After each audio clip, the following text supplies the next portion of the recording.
Okay, welcome to Thursday's notes. This is going to be 10-3.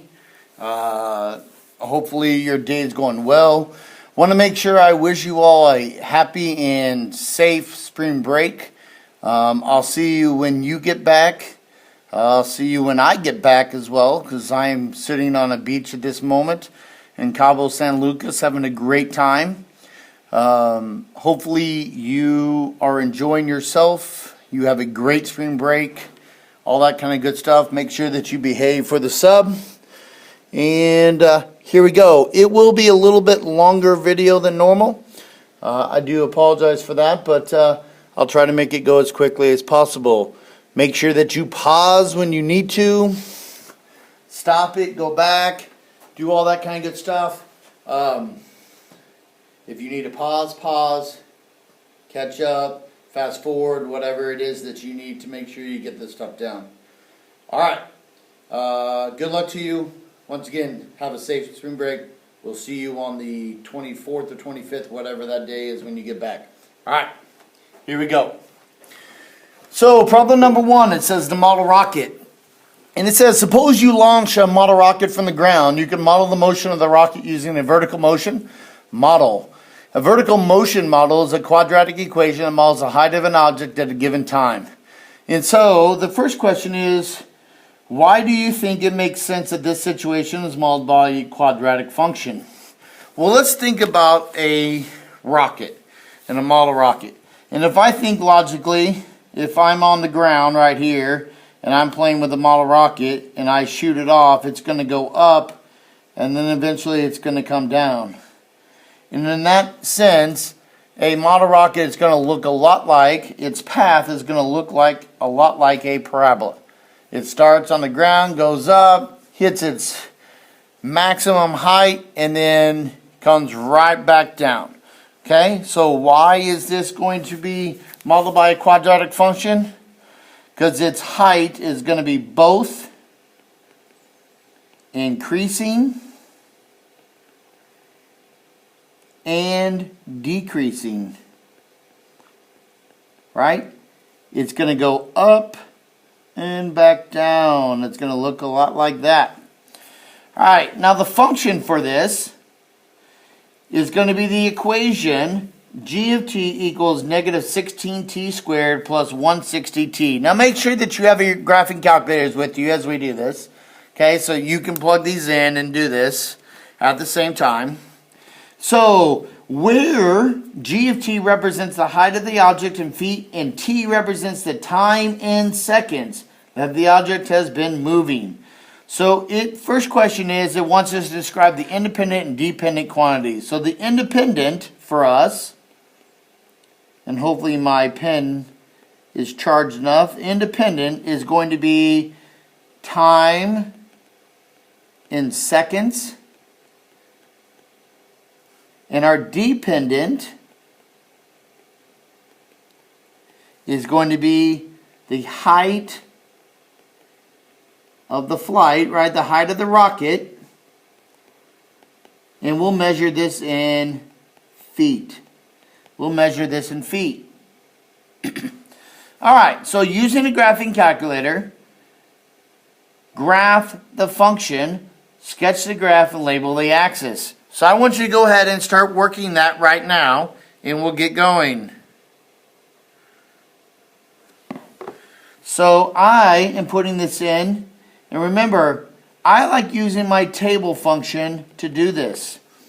So when I punch this in and put in my calculator, I'm going to start my table at 0. I'm going to count by ones and see if I can do that. And I'm getting these numbers. And hopefully I have enough here. Enough room, that is. Oh, I saw a big one right there. 7 of 336. 8. Oh, that's a terrible 8. 8 is at 256. Keep going down a little bit. 9 is at 144, and 10 is at 0. All right, Well, I hit every number that I want to, and the reason why I know that I can stop here is, remember, it's taking off from the ground, and it's coming back to the ground. So I know that y in feet, if my feet, and I'll change colors, if my feet is 0, right? If I'm on the ground, I know I've hit every term at this point. I've gone up, I've come back down. So let's go ahead and graph that. So at 0, 0, and then 1 at 144. So that's just shy of the 150 mark. Now you can go ahead and graph this as well. 256. So right there. 3's at 336. About halfway. 4's at 384. Just shy of 400. 5 is at 400, so just shy of there. 6 is back at the 384. Now I can start to kind of plug in, because I know it's going to be right there. And 10 is going to be right there. And there is my parabola, my quadratic function. Looks just like that. So hopefully yours looks like mine, kind of inside one of those points. But that's what I'm going to get off of making my table, looking at a couple different things. Now the other thing I can see in here is I know my vertex is at 5, 4. Knew that was bad that I hit that with that way. I wanted this. And I know that 5, 400 is my vertex. Because remember, we talked about, when we look at this, if the number right above and the number right below is the exact same, then this has to be the vertex. We've talked about that, so we know that this right here at 5, 400, right there is my vertex.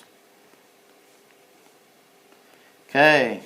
We also know what we have talked about, that this is one of my zeros.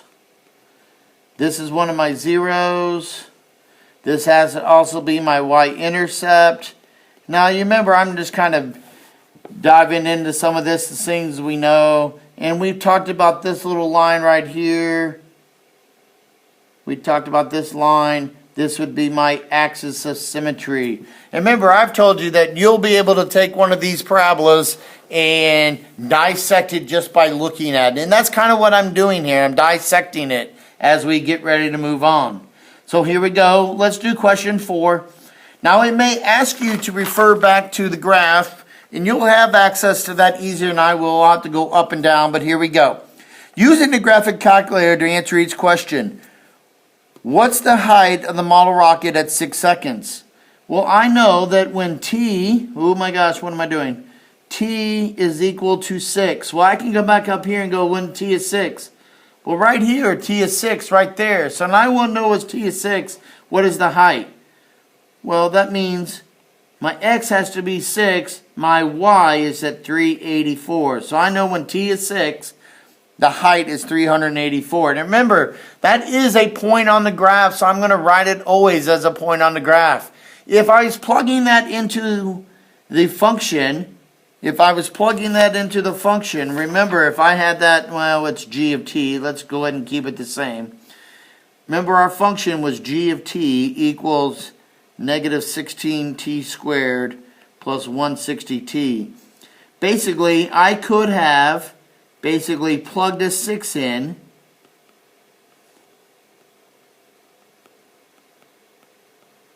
and solved for that and got the same answer. I could have put that in, solved it, and got to the same answer. I could have gotten g of 6 of 384 if I was asked to do it algebraically, right? But we have the calculator right now, and we're letting you use it. All right. Moving on to the next part of this. Number 5, what does it say? Or 4b, actually. It says, after approximately how many seconds is the model rocket at a height of 200 feet? Well, I do believe this is minutes, right? Oh, no, it's all seconds. So let's think about it. T is 6 is seconds, not minutes, right? Now let's go back up here for a second, and maybe I didn't do this. Remember, I am time down here, and this is in seconds. I forgot to label this. I want to make sure that we do this. and then my height is in feet, right? So make sure I do height in feet for my y-axis and all that. Sorry about that, I've forgotten to do that. Make sure that we do that. So approximately how many seconds is the model rocket at a height of 200 feet? So I want to know when y is 200. When y equals 200. Well, when y is equal to 200, if I look at the table that I have, I see approximately what? Well, I don't have an exact time in here, right? I don't have it. So can I do something different? Well, I can find the intersection of that. I can put that in my calculator and find the intersection. And how I find the intersection is I simply put it in the calculator. I have that function in there, and I hit second in calc, and then number 5 is intersect. And then I can find when that is. Now I'm going to try to do it by the graph here real quick and see what I can see by the graph, because that's another way to do it. And since you can't see me really easily, I'm going to do this. So remember, when when y is 200, so I'm looking for this point right there, and I'm looking for that point right there.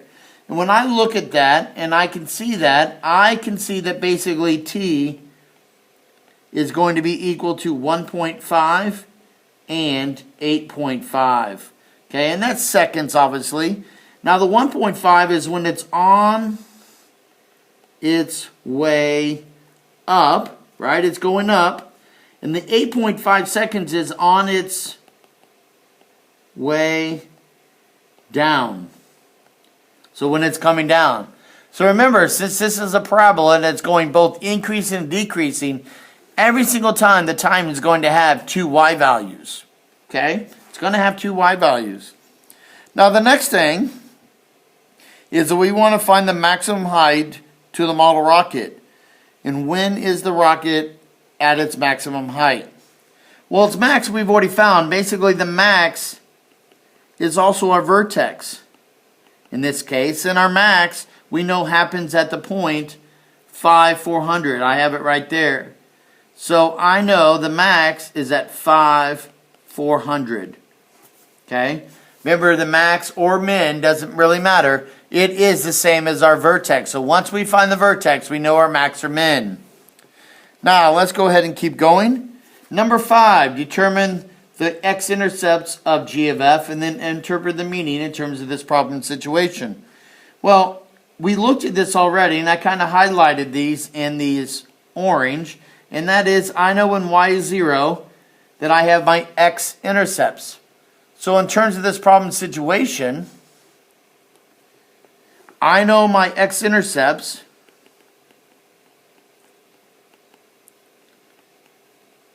are at 0, 0 and at 10, 0. And basically what this means is that the rocket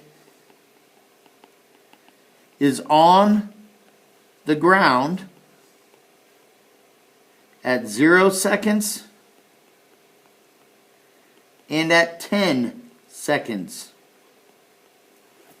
And that's what it means in terms of this problem situation. It went up and came back down.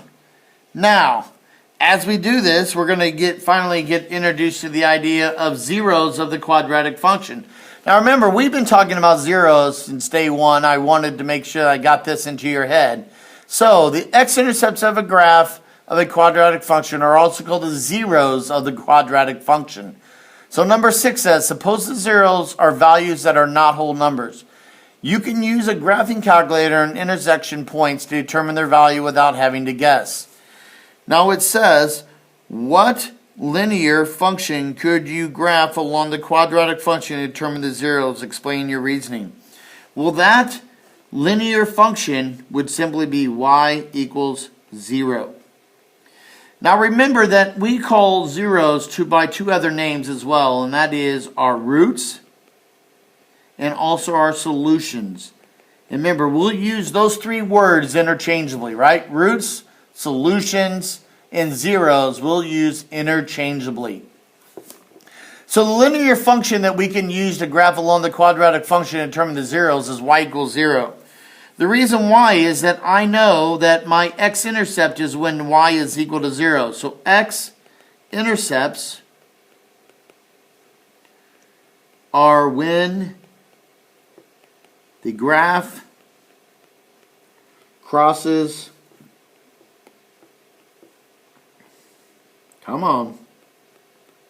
crosses the x-axis, right?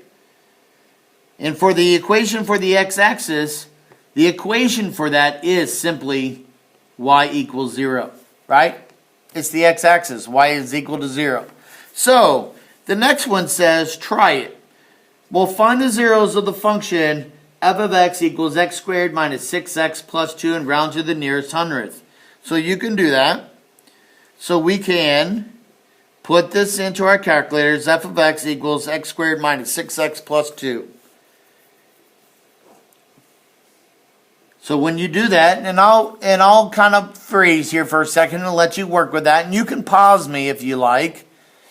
And when you do that, you should get that x is equal to 0.45 when y is equal to 0.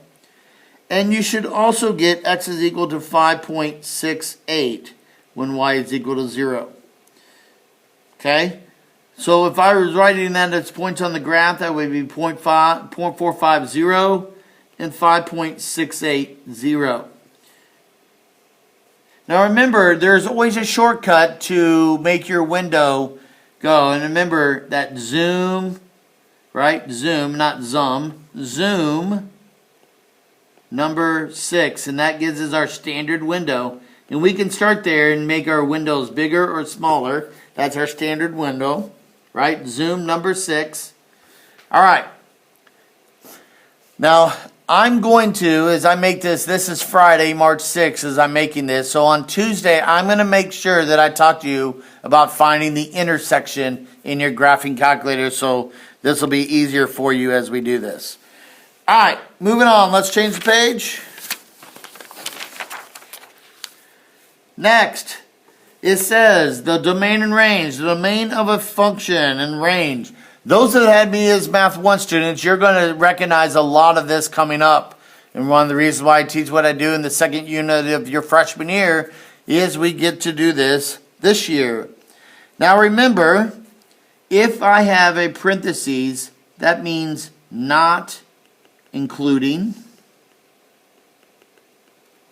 And if I use a bracket, that is inclusive. Meaning it is equal to, right? And this would be simply a less than or greater than, right? Or it could be our infinity. It could be any of those. So here we go. And I just want to kind of put that back in your head so as we do this.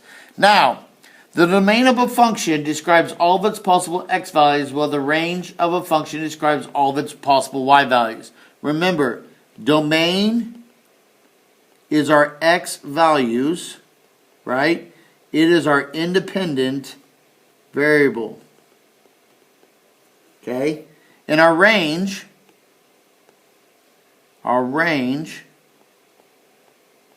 our y values, right? Or our dependent values.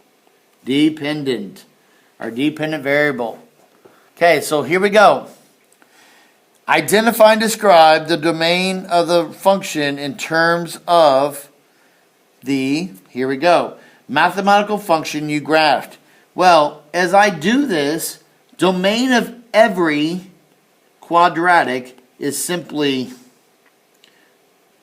all real numbers. Now, there are two ways to write this, and I am going to be very preferential to one of them. One of the ways is to write it with the double R. And that means all real numbers. But interval notation wants us to write it, and the way you were taught, for me in Math 1, is to write it like this. And what this says is negative infinity to positive infinity. This is my preferred way. Okay, this is my preferred way. Negative infinity to positive infinity with the parentheses. Now the reason why it's parentheses around infinity is infinity never stops. There's nothing inclusive. It goes on and on and on and on and on and on forever. Alright, now the back half of this is, it says what is the domain in the terms of the context? Well, in terms of the context, our rocket took off at 0 seconds and it got back onto the ground at 10 seconds.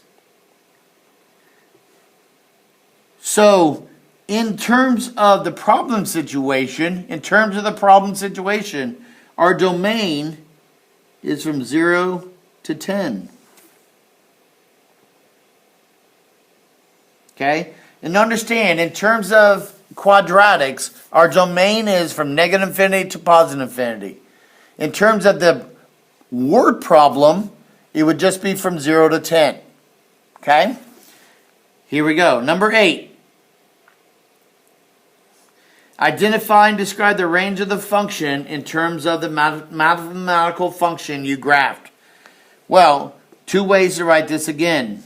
The first way is simply say y is less than or equal to 400. And the reason why is that it doesn't go any higher than 400. 400 was our max, right? So it can't go any higher. Now, my preferred way, and the way I want you to write it, is that I know that goes from 400, and this quadratic goes down forever and ever, which means it's 400 to negative infinity. And this is the way that I want you to write it. This is interval notation right here. Now, in terms of the contextual situation, it really is from greater than 0, but less than or equal to 400. In terms of this, I would simply write it as 400 down to 0 in terms of a problem situation, right? And I like interval notation. It's cleaner, it's simpler, all that. Now the next question is, how is the range of a quadratic function related to its absolute max or min? Well, the absolute max or min limits the range. The max or min, doesn't matter which one you're dealing with, limits the range. Meaning it either caps it, it's either a ceiling or floor for the range. It caps it. Okay? There are no y values past the max or min. No y values past the max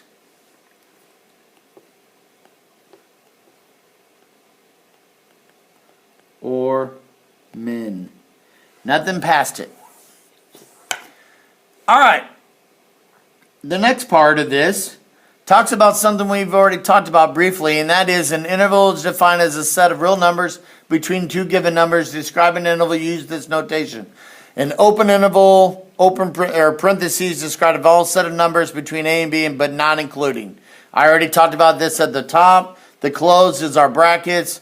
An interval can be half closed and half open. You've already seen that. So understand that if I'm using infinity, it's always parentheses, right? And if I'm including something, I'm going to include that number, whatever it is. Let's say it's 5. And if it's going forever and ever the other direction, I have to use the open or the parentheses. Okay? That's everything you already know. We've seen that. Now, the other thing that you have to understand is the max or min is not, and I'm going to capitalize as not an end point.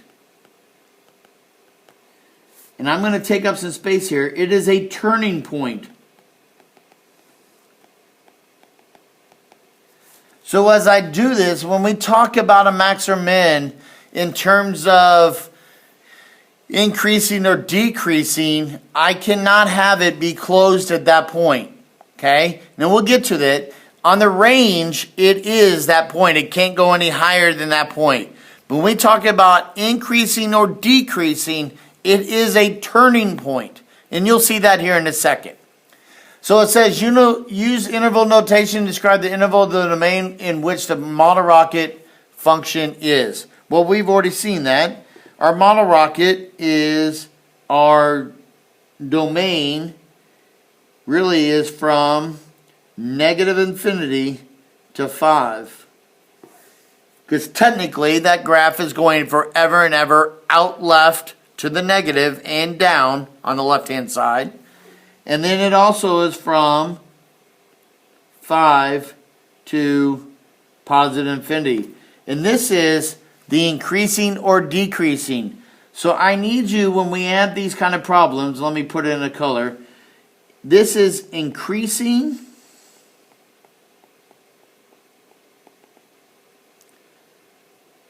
and decreasing along the x-axis. When it asks you about increasing or decreasing, it is along the x-axis. Okay? So we'll get that. Use interval notation. Now, number 11. How does the absolute max or absolute min help you determine each interval? The absolute max or absolute min is the turning point of the parabola. We've already kind of briefly talked about this or touched on this. It is the turning point of the parabola. It moves from either increasing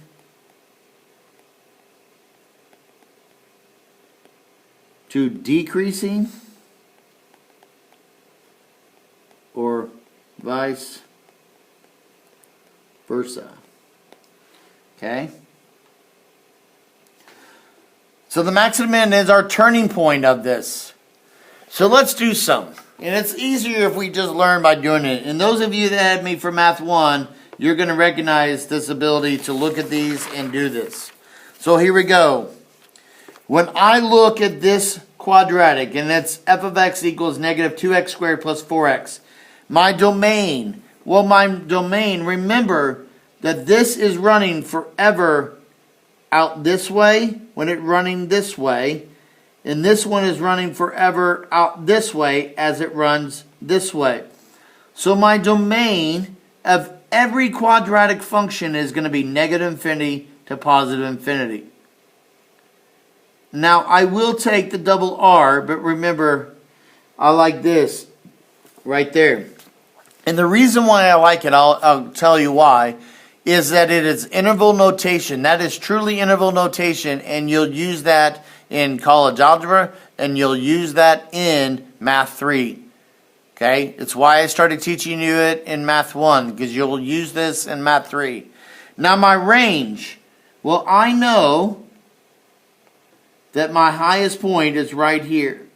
Right there. So if I look at that, where's that going across? Well, it's going across right here. Well, that is when y is equal to 2. So I know my range includes the value 2. It's capped right there at 2.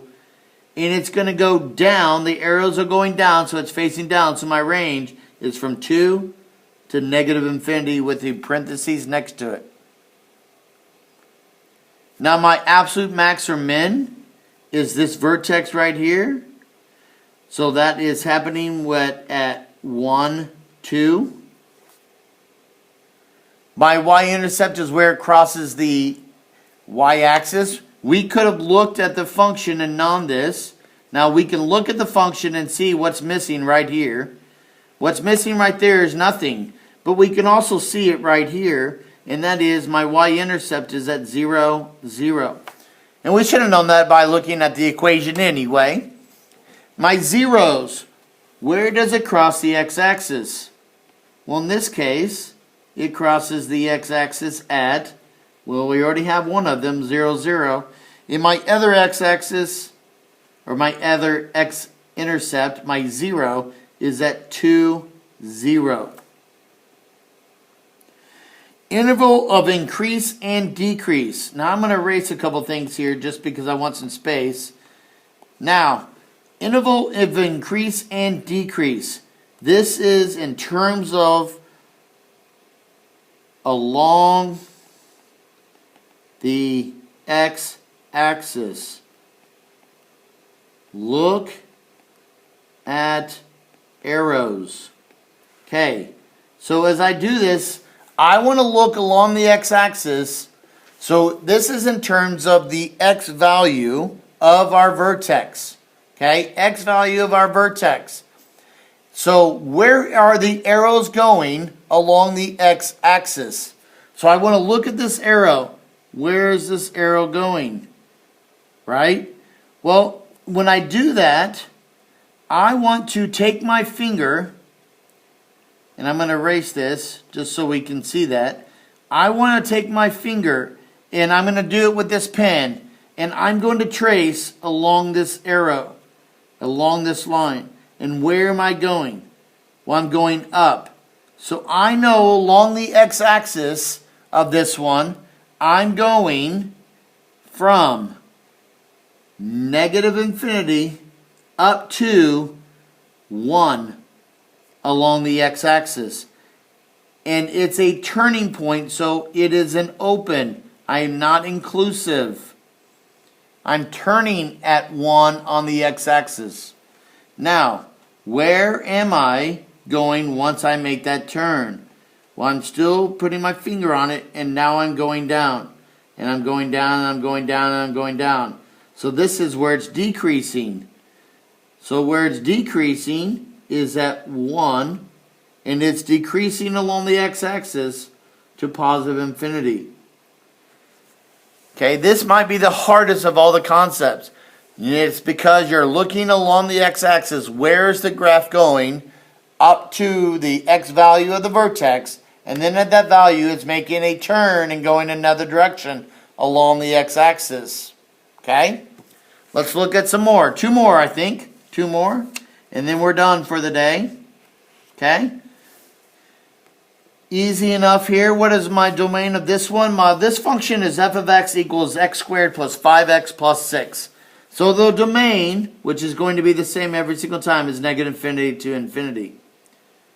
My range, well, this time it is let me highlight it. It's down here, right? My vertex is down here. Get me right there, that spot right there. My vertex is down there. So I know that I am from that spot up. Well, I'm going to tell you, I'm going to make a guess that is at negative 0.25. Now I can put in the calculator and get it, and then I have. So it is a negative 0.25. And where is it going? Well, it's going up forever and ever, so it's to positive infinity. My absolute max or min? Well, that is my vertex. And that's going to happen at the point negative 2.5 and negative 0.25. And that is a point on the graph. So remember, the parentheses around this one is because it's a point on the graph. My y-intercept happens to be at, well, I can look at this number right here, this 6, and that is my y-intercept. So there, I can know that my y-intercept is at 0, 6. Okay, so 0, 6. Because of that 6 right there, my constant being a 6. Now, my zeros, where does it cross the x-axis? Well, it crosses the x-axis there and there. So when I look at that, my zeros are going to be at negative 3, 0. And negative 2, 0. My interval of increase. Where is this graph increasing?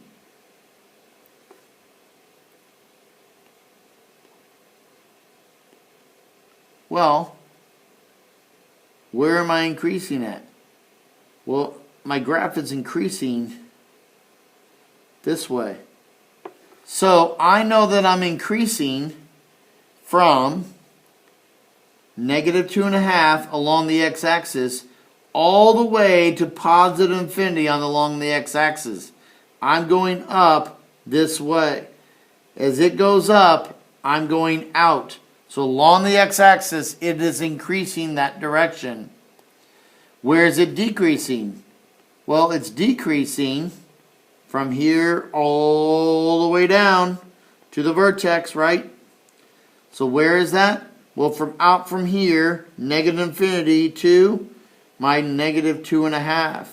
So my interval of decrease is from negative infinity to negative 2.5. Alright, one last one. I'm going to go ahead and I want you to start doing it. So you might put me on pause and let you do it. And then I'm going to start doing it, and I'm just going to start plugging and going and see if you're right based on what I'm writing. So pause me now, try to do it, and then unpause me here in a second. Alright, welcome back. Here you go. Negative infinity to positive infinity is your domain. Your range is negative 2.25 to positive infinity. My max, 0.5 to negative 2.5. My y-intercept, 0, negative 2. My zeros, negative 1, 0. And, whoop, I didn't want to make that. 2, 0. Interval of increase. 0.5 to positive infinity. And my interval of decrease, negative infinity to 0.5. Alright, hopefully you got that. If not, check him, look at him, kind of review it. We'll go over it, all that kind of good stuff. Hope you have a great spring break. Enjoy your time off. See you when you get back.